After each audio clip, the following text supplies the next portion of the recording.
Cerita diawali dengan memperlihatkan dua wanita bersaudara kandung ada Drew bersama kakaknya bernama Mei yang sedang melakukan perjalanan menuju ke sebuah lokasi terpencil untuk healing-healing menyelam. Yang mana Mei dan Drew sudah lama tidak bertemu dan mereka saling bertanya satu sama lain mengenai kabar tentang bagaimana pekerjaannya dan sekarang tinggal di mana. Di situ Drew mengatakan kalau dia telah keluar dari percetakan majalah karena telah bangkrut dan kini ia tinggal bersama sang ibu sementara Mei sendiri bekerja di pengeboran minyak.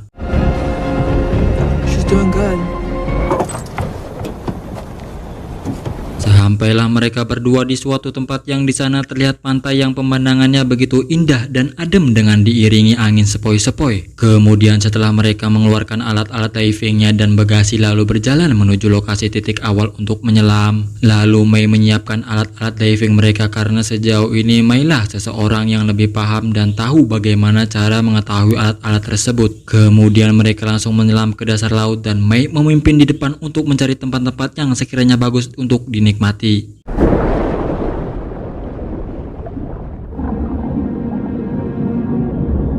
Setelah menyelam di kedalaman 20 kaki mereka melewati tebing-tebing yang bagi saya sangat membahayakan bagi mereka yang berada di dalam sana. Hingga masuklah ke sebuah ruang kosong di dalam gua laut yang berada di atas permukaan air. Kemudian mereka memberikan oksigen dari tabung mereka agar mereka bisa bernafas di dalam sana tanpa menggunakan alat tabung oksigen mereka.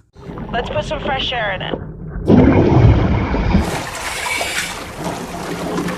Di situ mereka berdua sangat menikmati penyelaman ini dan berkeinginan setiap tahun mereka bisa melakukan ini bersama Mei. Yang mana Drew sebenarnya khawatir dengan Mei karena dulu saat ia meninggalkan rumah Mei banyak mempunyai sebuah kenangan pahit di antara mereka berdua ini. Yang mana Mei mendengar hal itu seakan Mei tak peduli dan pergi menyelam meninggalkan Drew di sana. You left a hole when you left.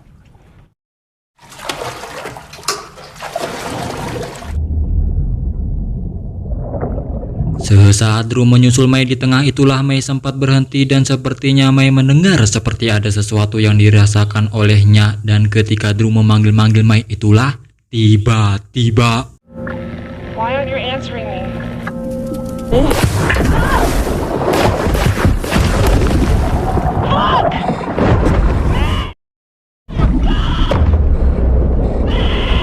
betapa berdebu dan soknya mereka ketika reruntuhan batu yang dari atas jatuh tepat di lokasi mereka menyelam. Di situ Drew menyuruh Mei untuk pindah ke dinding tebing untuk menghindari reruntuhan batu di sana, tetapi ketika Drew memanggil Mei sayangnya tidak ada respon sedikit pun dari Mei. Sehingga Drew yang terikut panik juga kemudian ia turun dan mencoba mencari-cari Mei ke dasar laut yang saat itu alat komunikasinya malah jatuh entah di mana. Dan ketika alat komunikasi Drew sudah ditemukan itulah mereka kembali terhubung dan Mei mengatakan jika dirinya terjebak di bawah reruntuhan batu-batu. Go to surface!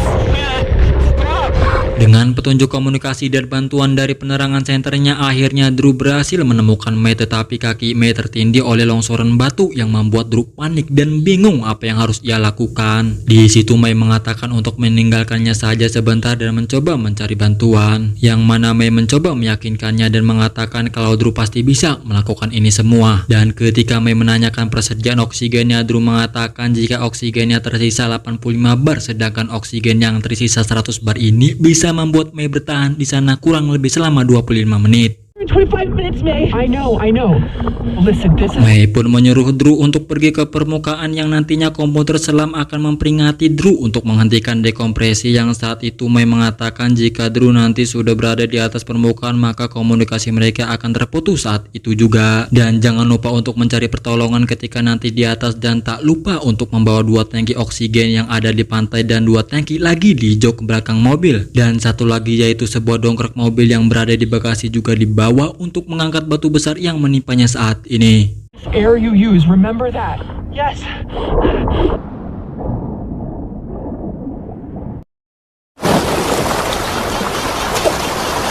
Sesaat sudah sampai di permukaan selama 20 menit harus kembali secepatnya juga. Kemudian sesuai perintah Mei, Drew mencoba mengambil tabung oksigen yang berada di tepi pantai, tetapi tabung oksigen dan beberapa barang beserta kunci mobil tertimbun oleh reruntuhan batu di sana yang membuat Drew semakin panik dan bingung harus apa ia sekarang. Yang ketika sedang panik itulah Drew men-setting jamnya untuk menyesuaikan waktu dan langsung beralih menuju ke mobil berlari.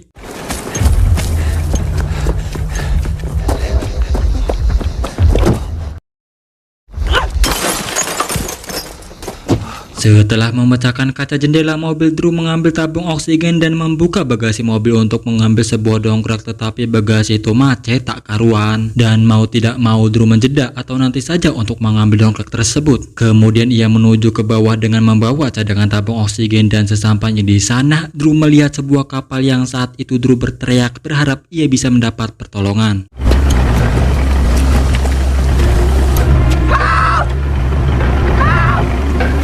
Yang tidak punya banyak waktu lama, ia memutuskan untuk kembali ke bawah, tetapi lagi-lagi ada saja masalahnya ketika tabung oksigen yang ia bawa jatuh entah kemana. Sementara Mei yang mencopot masker wajahnya karena memang persediaan oksigennya telah habis dan benar-benar habis. Yang saat itu Drew yang masih menuju ke tempat Mei langsung memberikan pernafasan yang membuat saya tarik nafas ketika nontonnya.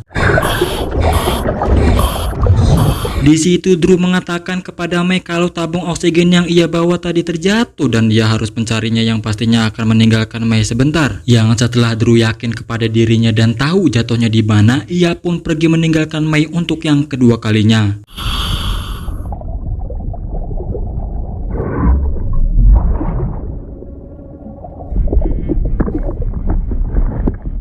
Setelah berhasil menemukan tabung oksigennya, Drew kembali ke tempat Mei berada. Di sana mereka langsung memasang tabung oksigen dan juga masker wajah mereka. Kemudian mereka kembali berkomunikasi dan Mei mengatakan kepada Drew mengapa ia tidak membawa dongkraknya, yang di situ Drew menjelaskan kalau reruntuhan batu telah mengubur semua barang termasuk handphone. Di situ Mei tidak mempercayai apa yang dikatakan Drew sampai Drew mengatakan ketika ia sampai di mobil dan membuka peta itu ia melihat adanya sebuah rumah dan juga perahu. Tetapi dengan nada jengkel Mei mengatakan kalau jarak itu terlalu jauh dan fokus saja dengan dongkraknya. Dan satu lagi, Mei mengatakan kalau selang inflator Drew rusak dan ia harus melakukan dekompresi agar Drew tidak pingsan nantinya.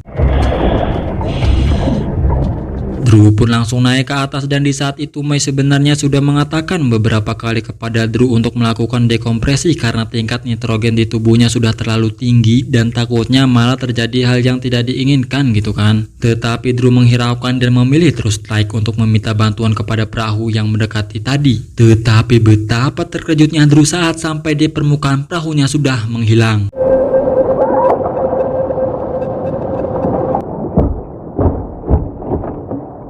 Di permukaan itulah Drew langsung melepas masker wajah dan ia langsung mengeluarkan darah dari hidung dan juga mulutnya akibat dari dekompresi yang sudah terlalu tinggi. Kemudian ia berlari dan kembali ke mobil dan berusaha membuka bagasinya, tetapi usahanya sia-sia ia lakukan. Yang saat itu ia teringat dengan sebuah rumah yang ada di peta. Sementara Mei yang di bawah laut ia mengalami nitrogen narkosis atau maksudnya kondisi seseorang yang hilang kesadaran akibat efek bius dari nitrogen dosis tinggi yang larut dalam tubuh. Dari efek itulah Mei seperti berada di masa lalu bersama Drew dan juga ayahnya yang saat itu mereka sedang berenang bersama. Tetapi sepertinya Mei kesal kepada Drew karena selama ini Drew dianggap spesial oleh kedua orang tuanya. I talk you into these trips every year. Beralih kepada Drew yang masih terus berlari dan sampailah ia di rumah yang terdapat di peta yang sebenarnya adalah sebuah gereja. Kemudian di sana Drew teriak-teriak meminta pertolongan, tetapi sayangnya tidak ada satupun orang di sana. Karena saking khawatirnya dan sangat butuh pertolongan, ia memecahkan kaca jendela dan mencari barang-barang yang bisa ia gunakan nantinya.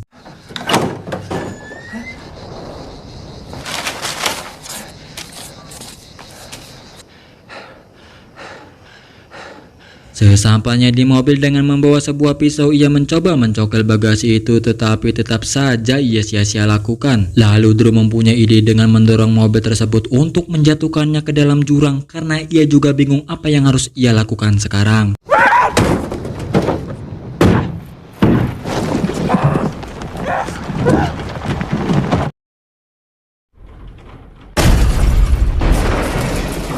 Akhirnya bagasi tersebut berhasil terbuka, tetapi Drew justru malah tidak menemukan dongkrak yang Mei maksud, yang malah di dalamnya hanya ada sebuah kotak P3K dan satu kaleng penambal kebocoran. Yang mana di sini Drew sepertinya lelah dan menyerah lalu menangis dan merasa putus asa karena usahanya sepertinya sia-sia.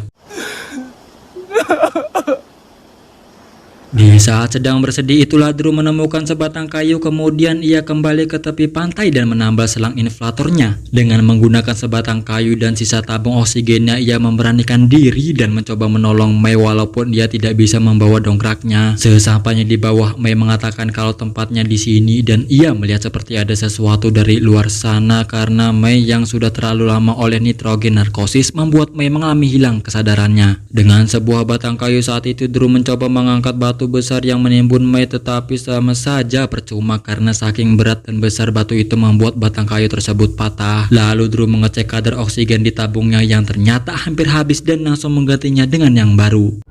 I have to switch tanks now so I don't run out of air.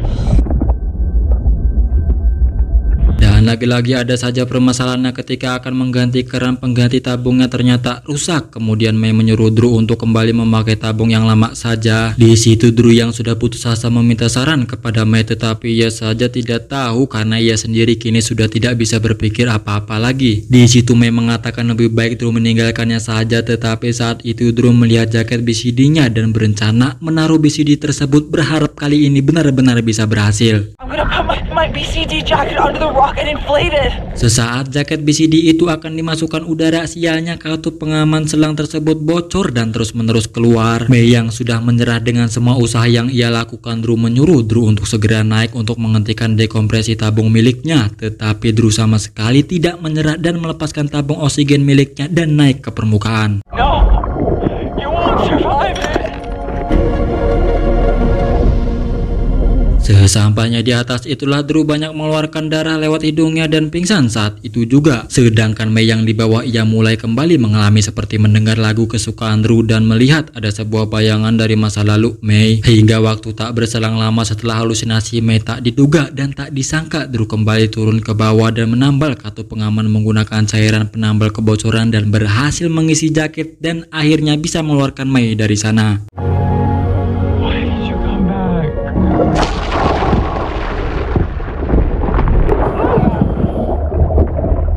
Drew yang semakin melemas karena terlalu banyak kehilangan udara dan juga dekompresi. Kemudian Mei mencoba membawa Drew ke atas, tetapi sepertinya harus di luar sana sangat besar dan memutuskan untuk pergi menuju gua saja untuk sementara waktu. Dengan sisa oksigen itulah Mei memutuskan kembali untuk mengambil tabung oksigen yang rusak tadi untuk memberikan oksigen di sana agar mereka bisa naik ke permukaan nantinya.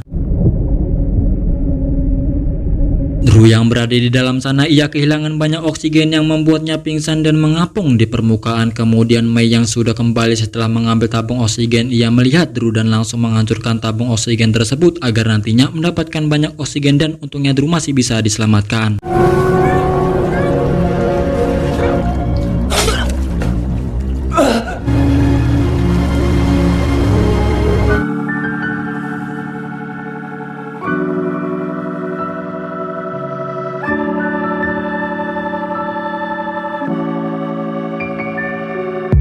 Setelah apa yang telah terjadi kepada mereka berdua, saya hanya bingung saja kepada mereka kenapa harus healing ke tempat seperti itu. Kan bisa cari tuh lokasinya yang agak rame dan banyak dikunjungi orang. Kan kita tahu jika tempat tersebut saja tidak ada orang, bahkan satupun saja tidak ada loh bro, sepi. Kan jika sudah terjadi seperti ini, siapa yang mau menolong atuh neng? Masa mau menunggu orang lain yang mau healing juga di tempat itu?